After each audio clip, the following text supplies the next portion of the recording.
The Big H Podcast, tune in now. Conversations that'll wow. Laugh and learn, stay a while. Let's explore that Hilton style. From the highs to the lows, every story just explodes. Mike's got questions on the go, diving deep from head to toe. Every week the guests align, sharing moments so divine. Stay with us, the pace is fine. Every episode you'll find. The Big H Podcast, tune in now. Conversations that'll wow. Laugh and learn, stay a while. Let's explore that Hilton style.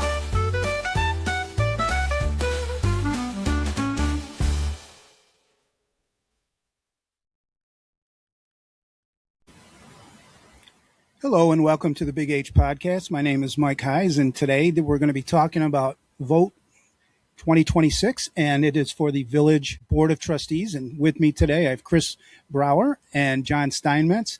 I welcome you both to the Big H Podcast. Thanks for joining me. Thank you for having us. Yeah, thank you for having us. Appreciate being here. As we get into our podcast and our episode today, just to make you viewers aware that voting is next Wednesday, March 18th, and it goes from noon until 9 at the community center at 59 Henry Street. So put that on your schedule to make a vote, and hopefully through the course of this episode, you'll get to know these two candidates a little bit better. And maybe if you feel to pull the lever, push the ballot, you do that. Also, two people running against them are Joe Lee and Jamie Atoma. So they're also welcome to come on the podcast, as well as any mayoral candidate between now and next Wednesday. Their term is for a 4-year term. There's 2 open trustee positions.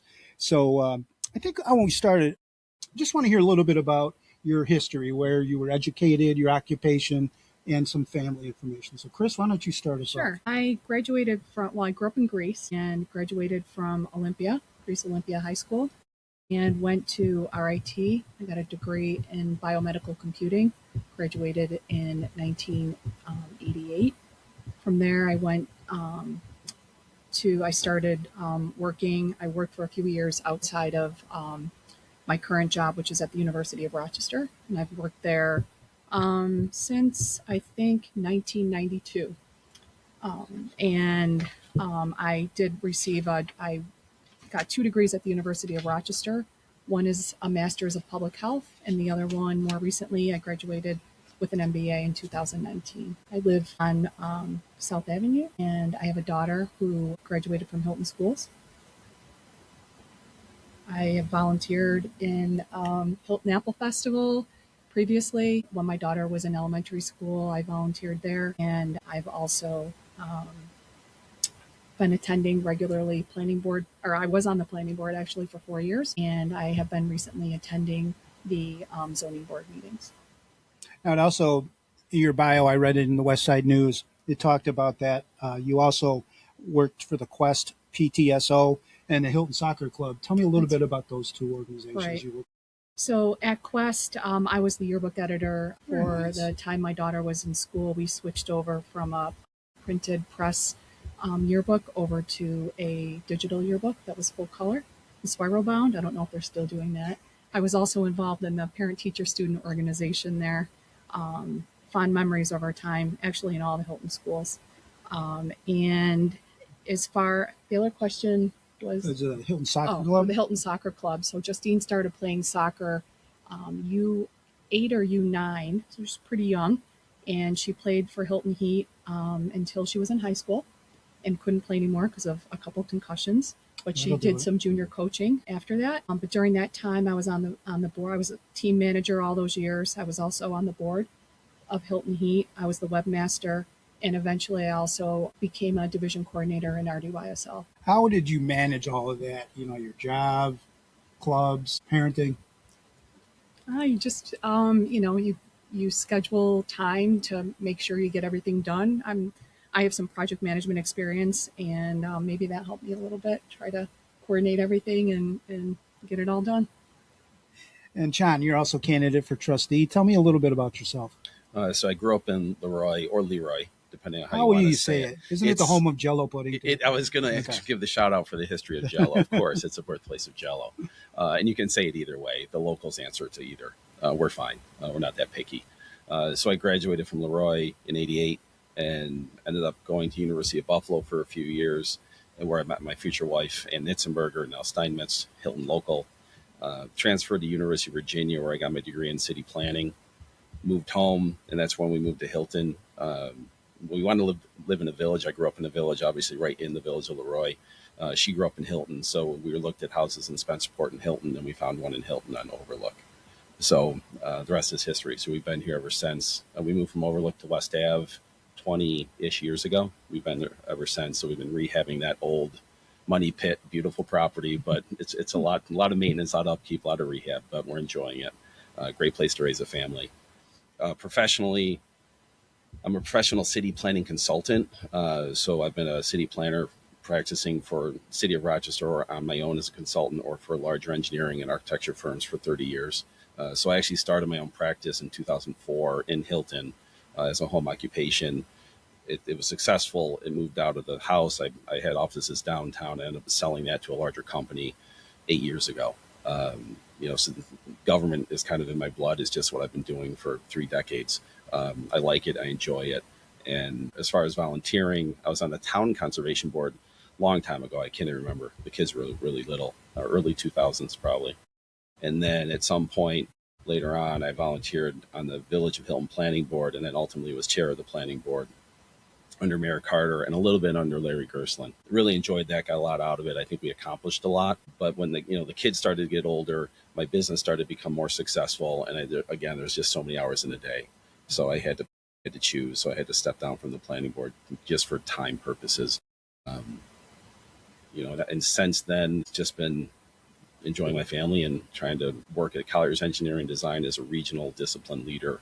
I do work all over the Northeast for municipalities, villages, cities, towns, counties, whoever needs assistance. That's what I do on a day-to-day basis. Does that encompass a lot of traveling? It can. It goes in spurts. Used to be a lot more pre-COVID when night meetings had to be in person. So it was pretty common for me to do 2 to 4 night meetings a week, usually by car.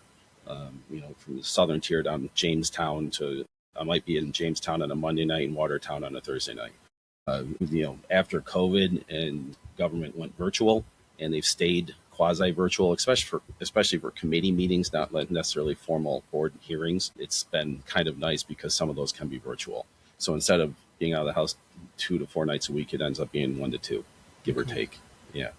How does Leroy compare to Hilton? I'm just curious. Oh, good question. Don't necessarily it's older, but it feels older. It's a little more significant. The main street's bigger. Meaning, Hilton's got one of the smallest main streets in New York State. Yeah, you miss it if you're not. And it literally is. If you measure it, it is one of the smallest, quote, main streets. So it's got a much more traditional, much larger main street. It's got Wacka Creek, so it's a very scenic place to grow up.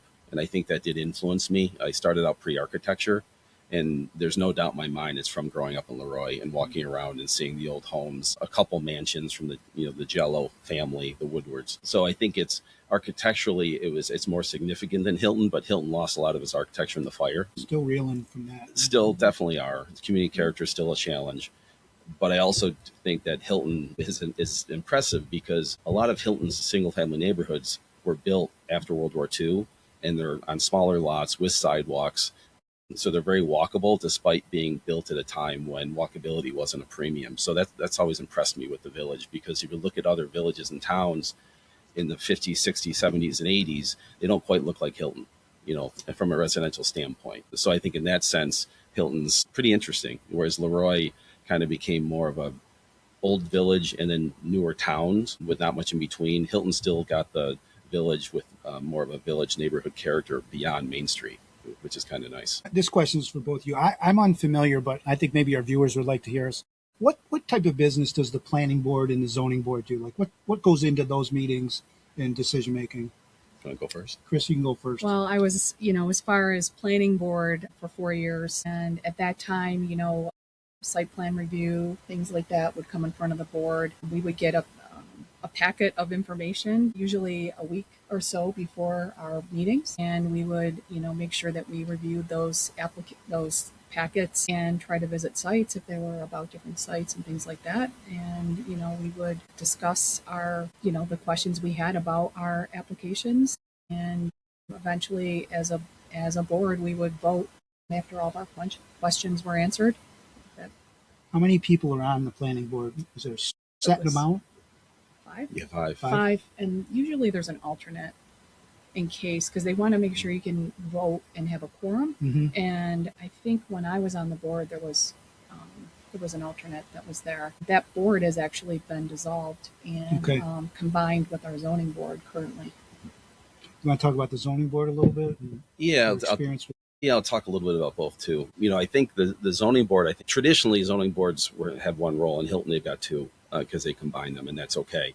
Traditionally, zoning boards just have to grant relief. So they're a board that has to respond to a request. So if you want to put your fence closer to the lot line or build a taller fence or build a taller addition, you would ask zoning board for relief to say, I'm asking for something outside of the rules. What do you think? And there's New York State laws that tell you how to balance that decision making. Planning board or planning board like functions with the zoning board has kind of both right now. It's a little more discretionary, and it's about making projects better, in my opinion, in my experience. Some planning boards just, and I'm not saying, I won't say what clients I work with that fall into these categories. Some planning boards just want to dot the I's and cross the T's and say they did a nice job by the code. And that's okay. There's nothing wrong with that.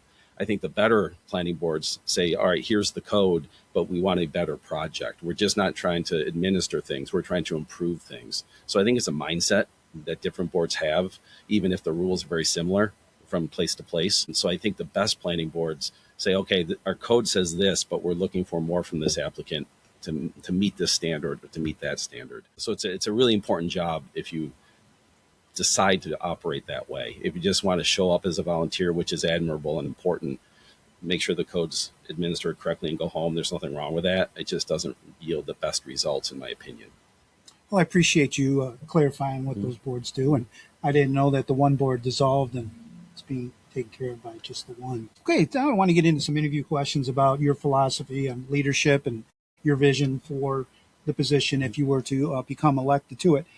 What specific moment, and I'll go with Chris for your first, what specific moment or experience set you on the path towards wanting to serve in a political role? Well, as I mentioned, I moved to the village, 1993. I lived in an old home. I raised my family in the village, actively contributed to our community with different volunteering and other, serving on the planning board. But my decision to run is driven by a genuine desire to ensure that our village continues to thrive and, thoughtfully balancing the progress that, we all want, but with the preservation of our unique character in the village. You two are on the Forward Party, right? Hilton Forward. Hilton Forward Party? That's right. Who came up with that one?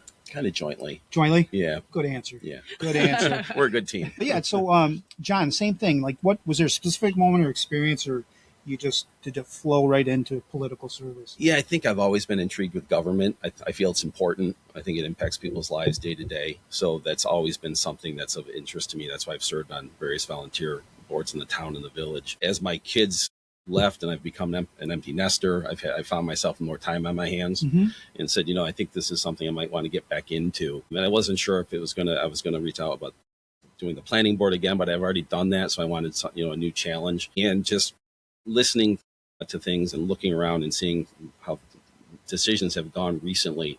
I think I can make the biggest impact as a trustee. I think there's a lot of challenges ahead, not just locally, but statewide and nationally, that the village is going to be a part of.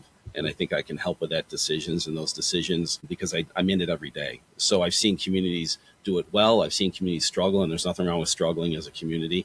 But I think I know what some of the best practices are and what the opportunities are and who to call. I think one of the most important things with any profession is who do you call to get the right answer? And I have those answers.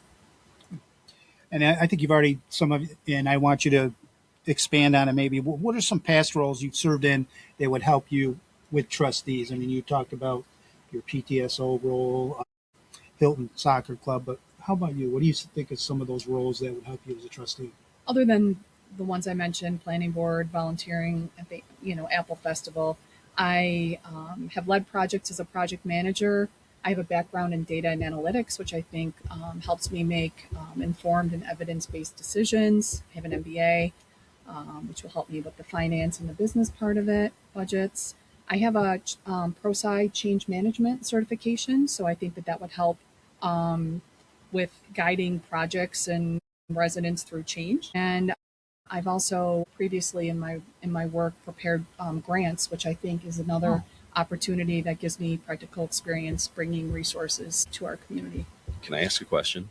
Yeah. So what is that certification? I meant to ask you last time. ProSci? Yeah, what is that? It's just a change management Okay. certifications, how to implement change in a way that it's adopted. You mentioned that at a previous conversation, and I lost track of that. Thank you. Now you brought up project manager, and I remember watching The Apprentice, and they always had one project manager there. What are some qualities that you think you have that? I think that you need to be able to, do planning so that you can thoroughly, implement a project on time within budget. You need to manage the risks. Make sure you understand what your stakeholder needs are and check in with them and make sure that you're still on track and that the project is moving in the direction that your stakeholders think it should be. John, same question. Past roles you've served in that would enable you to be a quality trustee. I guess. Yeah, in addition to the local ones I've talked about previously today, again, just professionally and other things I've done, I've done municipal budgets beginning to end on a regular basis. Myself and my team, we write resolutions, we prepare grants, we administer grants, we file paperwork, we do a lot of the unglamorous work. I don't know if that's a word, non-glamorous work of government, in addition to the fun stuff we like to do in terms of visioning and public engagement. We do a lot of that. So I think a lot of the things we do for work, the exciting stuff and the visionary stuff, and then the more meat and potatoes, mundane day-to-day stuff, which all of which are critical. That's kind of what I do 9 to 5 every day of the week. So it's just something that I think I could add value to and fill what, various roles that the board might need that for me to help accomplish and move things forward. Describe to me a little bit. You talked about working with a team. Give me an example of positive interaction when you and your team worked in cohesion. Oh God, I've got a great team. So I'm very fortunate. How many of them? I guess I'm going to start with that. No, I think we're 15. Okay, something pretty like big. that. I lose track. 12, something like that. We just had a new person start today. So, and then the nice thing about some of the projects I got involved with, they're multidisciplinary. So in addition to planners and landscape architects and designers, which are on my team, we also interface with engineers and architects and whatever the case may be internally, but also externally. So we deal with a lot of contractors, consultants, really talented people that we kind of have our pick. So if, I've got go-to people outside of my organization that I really trust. And so it's just fun to work with those people. First and foremost, I like to work with people that inspire me. And then I tend to use them often on projects, whether they're internal to our team in a different office or whether they're external to their own firm. And you had a second part of that question. I lost it. What was that? I think it was like a time when you and your team worked in cohesion. I think you generally answered that. Yeah, but not specifically. Yeah, you don't need to get in specifics. I don't want to call anyone out on the air. No. I think it's more just a matter of good project management and good teamwork. It's the boring stuff. How are the milestones coming? How are the deliverables looking? But it's also the fun stuff, getting in a room and collaborating to say, this is what the public heard and this is what we heard from them and this is what they said. So how can we create a vision that's going to inspire them to move forward in a fun, meaningful, visionary way? So it's very collaborative internally, but then again, there's the meat and potatoes to make sure the budget's still on budget and the projects are getting done on time. So it's a blend. But you both seem like project-oriented people and planners and doers. Thinking about if you were in charge, when I say in charge, you were on that village trustee, and I think there's, what is the first issue you would probably lead into, and how would you go about addressing it? Either one of you can take that first. I think right now it's when I say easy, but it's an important issue. I think it's the ambulance service. Mm-hmm. I think the first issue, I think any candidate would say the same thing in this election.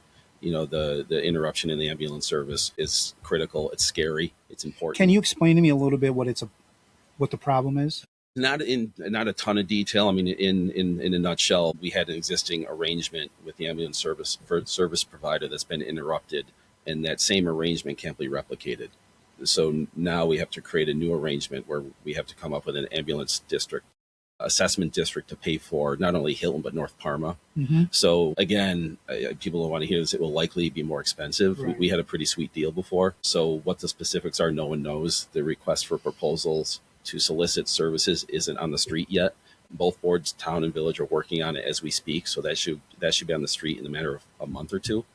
So I think that's the most important. I mean, making sure an ambulance is local, that can show up within a few minutes rather than 10 or 20 minutes, is by far the most important issue right now facing the village and the town. I think it will resolve itself relatively quickly in the terms of probably within this calendar year. It'll be set and we can move on. But I think that's the most important thing right now. Chris, do you see that as the most pressing issue, or can you think of another? I have a different example. Well, actually, it's more of a general answer. Mm-hmm. I think that it's transparency and keeping our residents informed. I think making information more easily accessible to our residents, whether it's on the website and updating that, or creating village email lists, or something in that realm, and possibly doing a survey soliciting information from our residents on what public information they feel they currently do not have access to and how they would like to receive that information. Yeah, because you always want to get, before a vision goes out, you'd like to input first, and occasionally you're going to run into people that aren't actively getting the information. Right. And wait till the last minute. And you also did work with a webmaster too, weren't you? For Hilton Heat, I was the webmaster. So you got some practice in that. I mean, everything is so on the web. So, John, what is a common misconception about your area of expertise? I don't know if it's necessarily your occupation, but the board of trustees that you'd hope to correct if you were in that new role. And well, in terms of trust in my profession, one thing that you're nice enough to send the questions in advance, and that was an interesting one. I think the big one is when I call myself a city planner, I do more than cities. I do villages, towns. I work in communities with more cows than people, Okay. So that's a misconception. Yes. I mean, when you hear city planner, you're thinking, oh, this guy's all urban and big city stuff. And I do that, but there's much more to what our profession and our team and our practice does day to day and week to week. So in terms of misconception of the village board of trustees, I think it's understandable because it's not taught well. Is just the roles that local government can do and what they can't do. Correct. I've done work with a community that, and it was all positive. So I'm not saying their name because it was negative. It's just trying to respect their autonomy. But they've got a great graphic in their lobby of a large dollar bill, and it's how much is the school tax, the county tax, and the local tax. And just to help people understand, not just taxes, but everything in terms of government does. The village government has a specific role and things that can directly impact, and then things that can influence, and things that really can't even touch. We have state roads in the village. We have county roads in the village. We have obviously village streets in the village. So, for example, from a transportation standpoint, you're dealing with 3 different entities, and they only control one of the 3. So I think it's just a matter of the role that village government can influence and direct versus what it can't. And again, unless you're a government geek like me, you're not going to know what that is. But I think it's the trustee's job and the mayor's job to continually communicate that, like Chris said, in a very transparent way. So every time an issue comes up, ambulance, whatever the case may be, you kind of educate to the people of, what the universe is, and then what the decision-making process is going to be. Chris, same thing. Common misconception about your area of expertise? Well, I've worked in research and IT for my entire career, and I think that often there's a misconception that people who work in those fields are actually introverted. In reality, I think a lot of the people that I work with in these areas are really strong in communication and in collaboration and the ability to understand people's needs. So I would say I've always been a people person. I believe that a strength that will serve me well in this position, that, I want to listen to the residents. I think that listening to our residents is very important, working collaboratively with my colleagues on the board and helping to translate our complex issues into practical decisions, for our community. What's the composite of the board and mayor? One mayor and how many boards? Okay. John, I'll go to you first. What is the biggest challenge facing the Hilton community, and how are you prepared to tackle it? I mean, you already mentioned the ambulance service. So if you want to use that as an example, or is there some secret sauce there to how to No, I think go about I think there's probably give you more than one in no specific order. I mean, transparency, communication that Chris touched on. I won't say that again, but I can't emphasize that enough. I think how any government communicates with its people is important. I think we can do better. I think we can do better in that sense. I think again, the nuts and bolts stuff, the rules that govern investment in the village is that primarily the zoning code was recently adopted. And I think there's some missteps in the zoning code. I think some things need to be tweaked, and they're important. They're not just minor tweaks. I think they're significant tweaks to protect neighborhood character and the village character that I think people love. I think as I went door to door to get signatures, and I asked people, give me the good, bad, ugly of your opinion of Hilton, what needs to get fixed, what's going well. I heard time and time again is that we've kind of lost our small town charm. Main Street's looking a little tired. That kind of theme came through again and again and again. And I think, even though it's boring, the zoning code, if you care about economic development, you care about zoning. If you care about neighborhood preservation, you care about zoning. If you care about community character, you care about zoning. So I think we got to get that right. The new code's much better than it was, but I think we've lost some of the things that Chris and I used to do well on the planning board. Those practices have gotten lost, like architectural review. And I think the zoning codes, like I said, it's some technical issues that could significantly impact the village for the worse. I can give you specific examples if you want. I'm happy to. Yeah, so kind of geeky stuff. It's detailed, but there's one single residential district in the village, essentially. So any single family home you see in the village, Short Hills Drive, West Avenue, Raintree, it's all the same district. In the new zoning code, you can have up to a 6-family apartment building in any of those areas. So I just think that's one example of a mistake. I live next to a 4-family, and it comes and goes, good tenants, bad tenants. We've been in a good run the last 10 years, but there's been some serious issues. And not every renter is bad, absolutely not. We've had some great friends living next door to us in that property. I just think if you start to say, do I want 4 or 5 or 6 apartment buildings on this one street? The answer is no, absolutely not. And I think the current board or the current code allows that by special permit, which I think they're putting too much stock in from a legal standpoint. So I just think we need to have that conversation. I'm not saying they should be outlawed across the board. I'm saying that maybe we need to think about a different residential district or something like that. Or you put minimum requirements. You can do that, but you need a lot that's quite large. Just some things that'll put some bumpers. I'm not a bowler, but I guess that's some guardrails, some bumpers. So if we're going to allow some various housing typologies, which I think is a good thing in theory to do, we're not getting too many of one type or inappropriate usage of property in single-family neighborhoods. Thank you for your honesty. Appreciate it. Chris, same thing. Yeah, I think that the single most important issue in my mind is managing the impact of new businesses on our development on our residential properties. Our comprehensive plan has a lot of recommendations about that, but I think that we really need to be mindful of the decisions that we make as far as commercial businesses and what impact they do have on our residential properties. Their neighborhoods, there's kids, and I think that it's really important that we're mindful of that. And the other one I would add, which is going to be critical, maybe not next year, but in the next 4 years, is some of the turnover in our key village staff. I mean, our village staff is exceptional. They're so good at what they do. I work with a lot of functional local governments and a lot of dysfunctional local governments. And the staff the village has is top notch. And some of them, I think, will be enjoying retirement in a few years. So that turnover is going to be critical to make sure we get the transition, not only the right new people in, but make sure that transition happens as seamlessly as possible. Change management, ProSci. Have you or how have you changed your approach to a specific issue in maybe the last year or so based on new information you've acquired?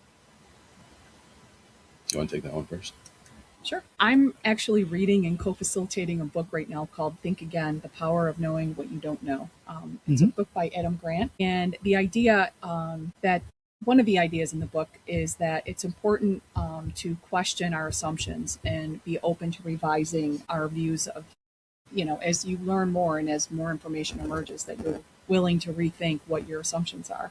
And I think that that's really powerful. In your question, it's not a direct answer of one specific thing, but I think it's a general mentality of just seeking out different perspectives, asking more open-minded questions before forming conclusions. It's really helped me with some complex issues, and this book is really intriguing and really making me think more about that mindset. Well, your kids would both know because they went through the school when the IB program was ushered in, and one of the tenets of the IB profile is open-mindedness. Right. So, Yep. John, same question.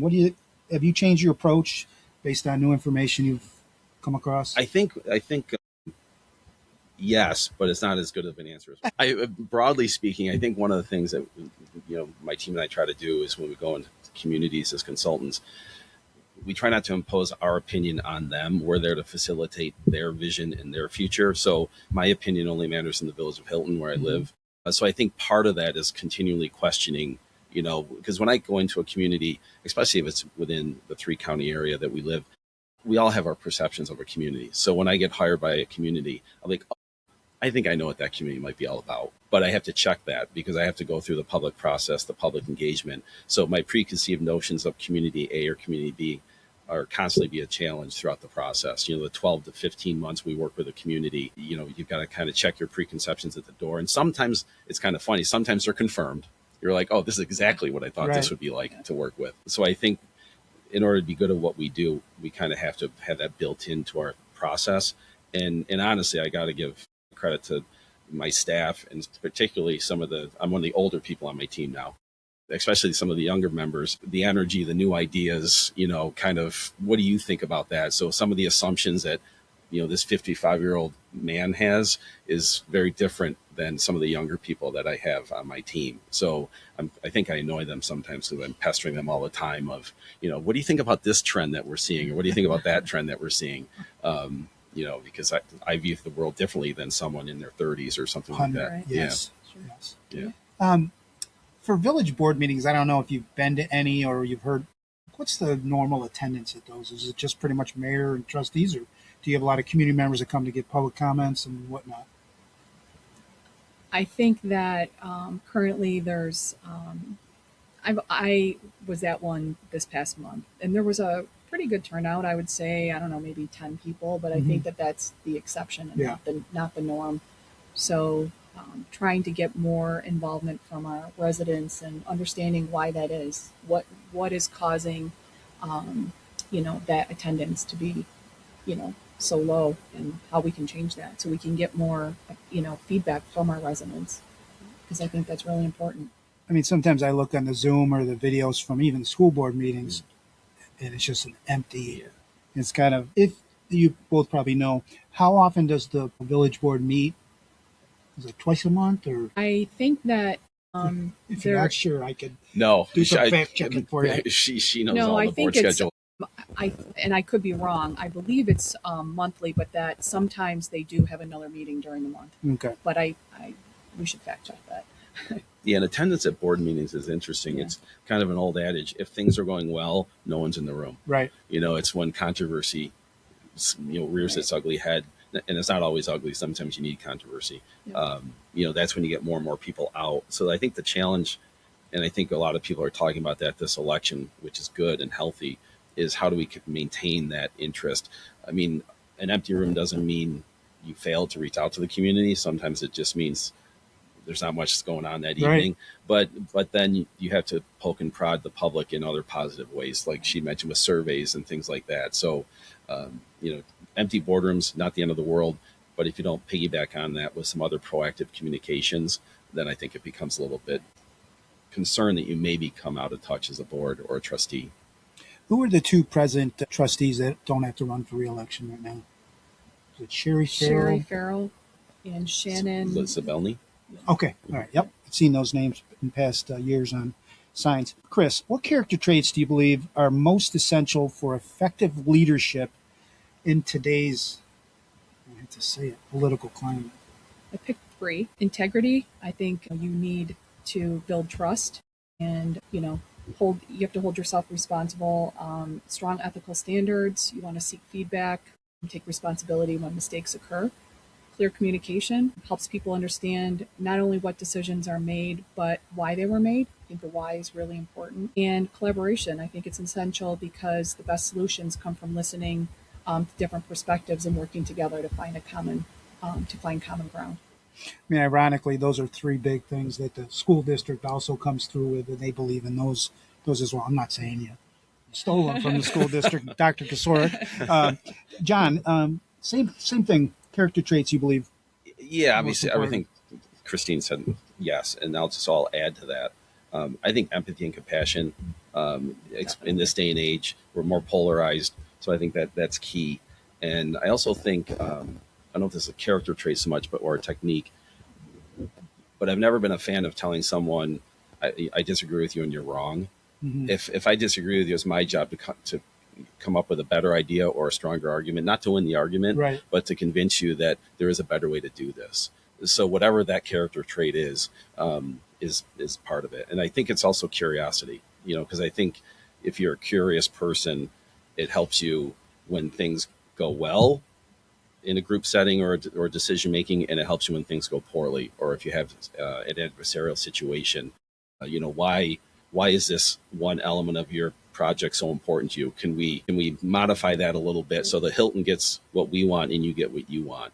So trying to shift people off of their position in a productive way is something I think a leader or elected official should really try to do day in and day out. What is the most important lesson you've learned in your career that'll make you a better public servant?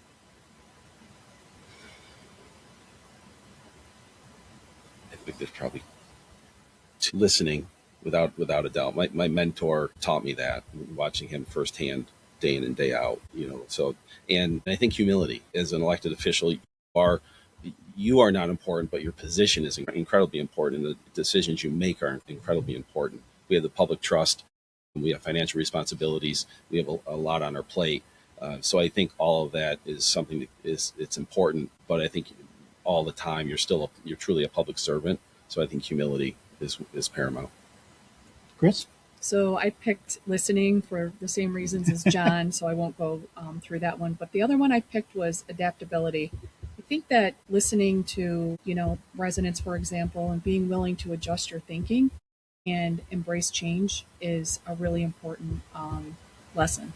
And it leads to better decisions and, more just, I don't know if collaboration is the right word, just that people feel like they're a part of it, mm-hmm. in that, so.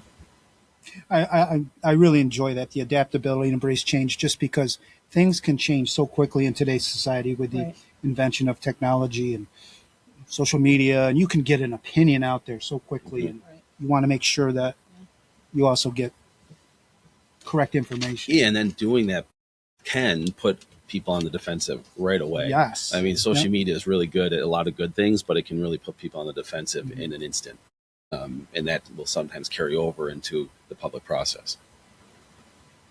Where do you see yourself making the most impact in the next 4 years if you're elected to a term?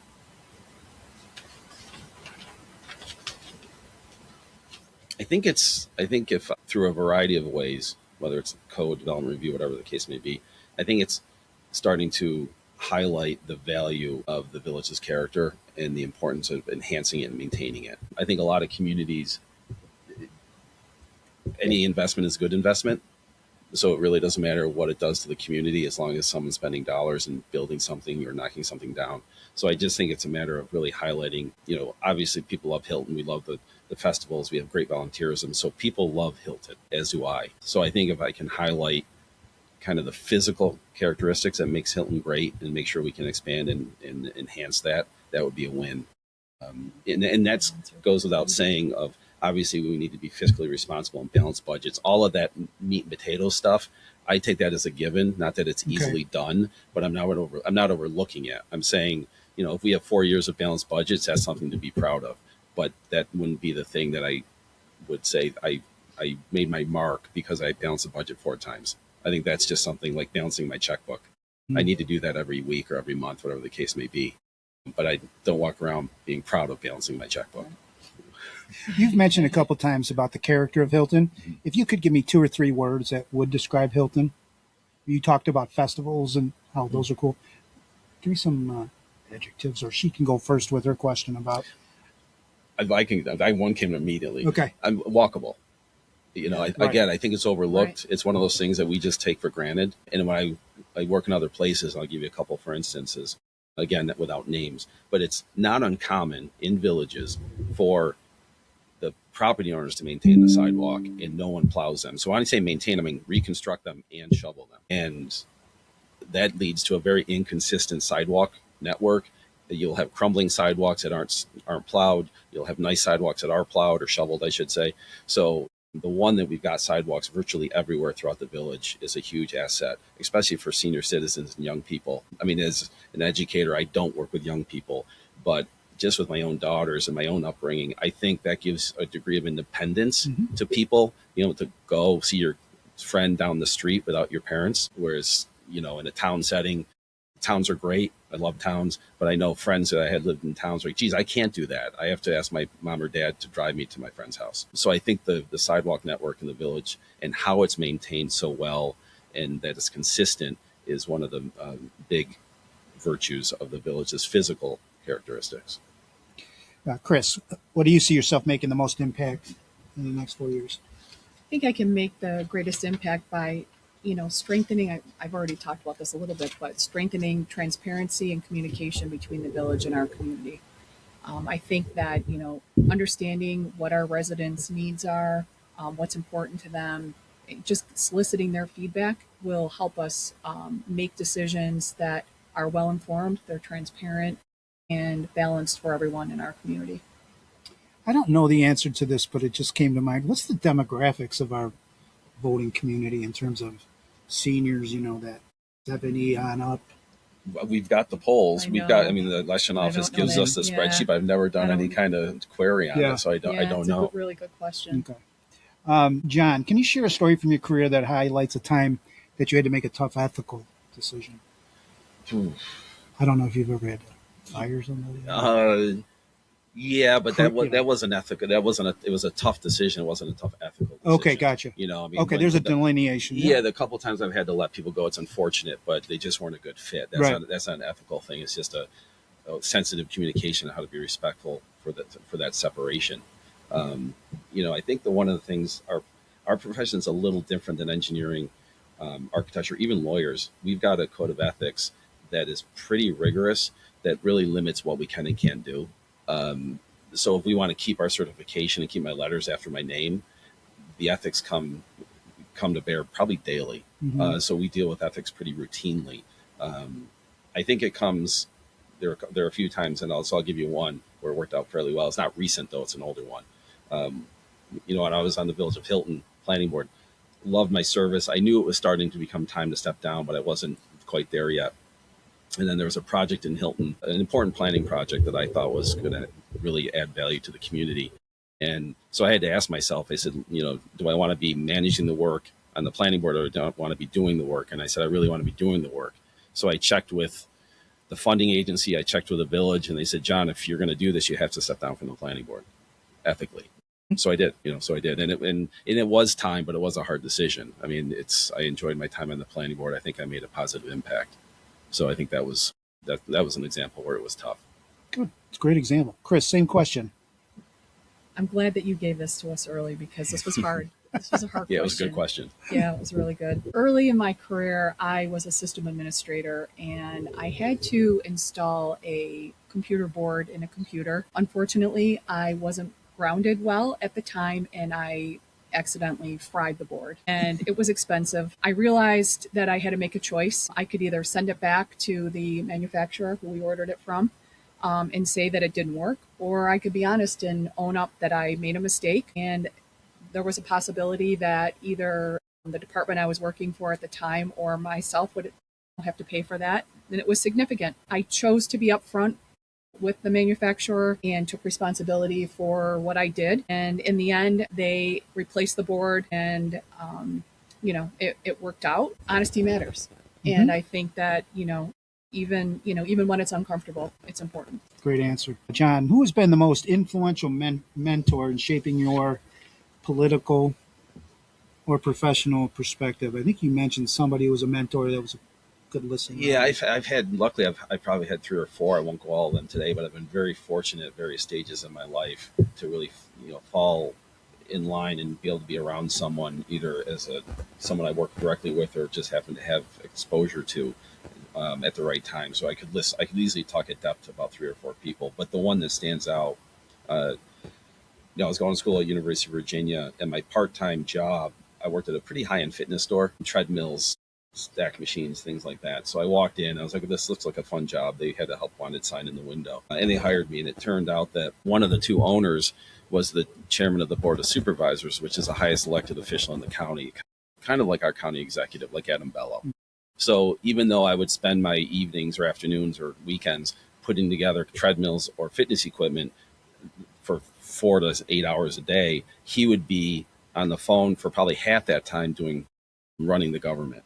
So I got to have a first row seat of how good government gets run. He would come in, he'd have developers come in that were very angry about something that the government was or wasn't doing. And he would diffuse those situations, or he would talk budgets, or he would talk human resources or health and welfare. So I got to see the depth and breadth of what government does and how someone who's extremely thoughtful and mindful and a great communicator does it. So that was, it's great education at UVA, go Wahoos. But the education I got in the fitness store during my time during college was as important, if not what I got in school.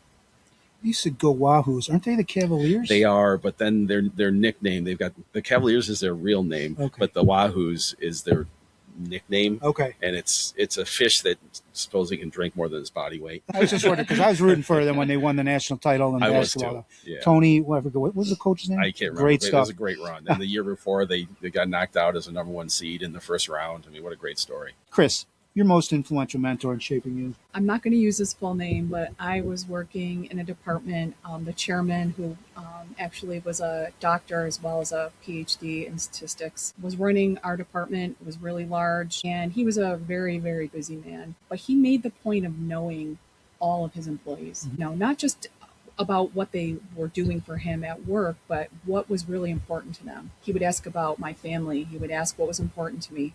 And it resonated with me because it showed that leadership isn't just about managing work, it's about valuing people. And he also taught me a lesson about problem solving. I went into his office one day and, hey, Andre, is his first name, I think we have this problem, I don't know what to do about it. And he was like, what solutions have you thought about?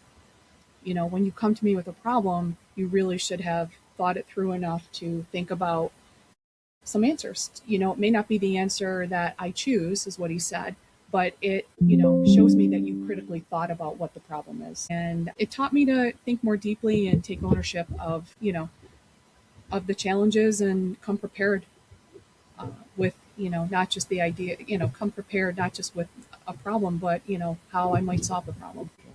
Yeah. And one thing that I just thought of something that I hadn't thought of before with my mentor, the other thing he taught me was, again, how seriously he took government, but how he didn't take himself too seriously. So, as a college student, I had to go to some board meetings for credit, and I went to some of his board meetings, and to see him up on these packed meetings running the show, and then he'd see me in the audience, or he'd see me at the intermission and make a joke to me, in the middle of this tense situation. Mm-hmm. It was a special skill in terms of just stress management and, how to handle yourself in a tense situation. Which he was, again, I don't think he was trying to teach me that, but it's something I observed. Matters a lot. A couple more questions, and then I'll let you give it about to your campaigning. Chris, what is one thing about your background that you think people would be surprised to know? In 2014, a few days before my daughter's 16th birthday, my ex-husband passed away. I was suddenly a solo parent, and my friends, my family, neighbors, teachers, coaches, fellow board members, people I didn't even know rallied around us. And you hear a saying that it takes a village. And I know in the truest sense of those words that is, this village. And I want to preserve that for other families. I think it's really important. And I'd say that I'm confident that without the support of the village, neither my daughter or I would be where we are today. Thank you for sharing that. Yeah. John, same question to you. What's something that people would be surprised to know about you? I'll give a different answer from what I gave the other night on the Meet the Candidates just to mix it up a little bit. I'm an avid cyclist, and through friends of the bike shop where we buy all of our stuff, they host an international bike race every year.